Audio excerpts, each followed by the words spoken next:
quick tutorial on inserting an entrance reducer. Entrance reducers have two sizes. There's kind of a medium size and a small. Most of the populations are still pretty big, so we don't want to use the small entrance this early in the fall. So for the first bit of fall, we're just going to put it into this medium size. You can use a hive tool if it's propolized to kind of crack open and lift the box and slide it in.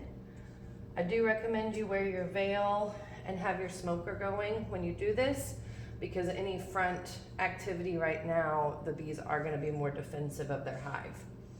If you have an entrance reducer you need to remove, you can use the hook end to pull on it, but again, sometimes you might have to crack each corner loose before it easily removes. One other thing you might think about right now is if you are going to keep a feeder on. You can keep a feeder on all through the winter. That doesn't hurt anything because you can just leave the empty jar or just leave the lid of the feeder there all winter. But if you're going to use the feeder, you need to have a smaller entrance reducer. So this one's been cut. We can do that with you whenever we come by, or you can just get out a saw and go ahead and cut it. Same rules apply. We want to use the larger entrance right now, but if robbing becomes an issue or when we get ready for winter, you can move it to the smaller side. The important part is to always have the entrance on the opposite end of the feeder. You don't want to have the entrance right next to the feeder because robbers can easily get in to steal your feed. So you want to have the entrance at the other end. Right now, since we're using the medium, I'm just going to pull this out and flip it around and show you. You can do the exact same thing with the medium side, just making sure it's on the opposite. You can see there's a little bit of extra room right here. And so I'm making sure that the entrance reducer is pushed all the way against the feeder. You don't want to have that small gap here next to the feeder, or else again, robbers can get in. So as you're getting your hive ready for winter, that is the best way to use the entrance reducer, with a feeder or without.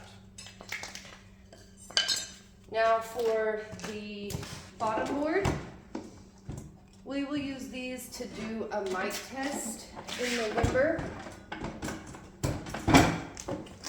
Most people have to insert their bottom board from the back. So that's what this little slot is for. So we have old political signs that we've gathered around the city. This is an advertisement for an event we had last weekend, a little tour. So we are just going to use a straight edge, a little razor to make a mark. Every hive is a little bit different, so it's best to take the board and then cut it to fit your hive. If you need to go back and trim it a little bit more, that's fine. So you want to be conservative with your cuts because you can always go back and cut more, but it is difficult to make it work if you cut it too short. Once I get it cut, it should fit in nice and snugly. That you can see I didn't cut a straight line, so I need to trim up a little bit. But you just want to make sure that the board goes all the way to the front of the hive. So I'm just going to feel underneath. Yep, it's only going about halfway right now. So I'm going to pull this out and trim it down a little bit more so that it slides in deeper. Whenever we do the mite check in November, and you can go ahead and do this now if you'd like to, you need it to be able to slide all the way in, and then you're going to use Crisco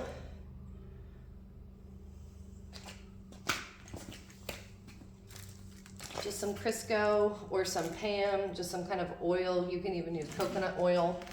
Smear the board all over and slide that in. After 24 hours, if you see 3 or more mites, then it means you need to mite treat.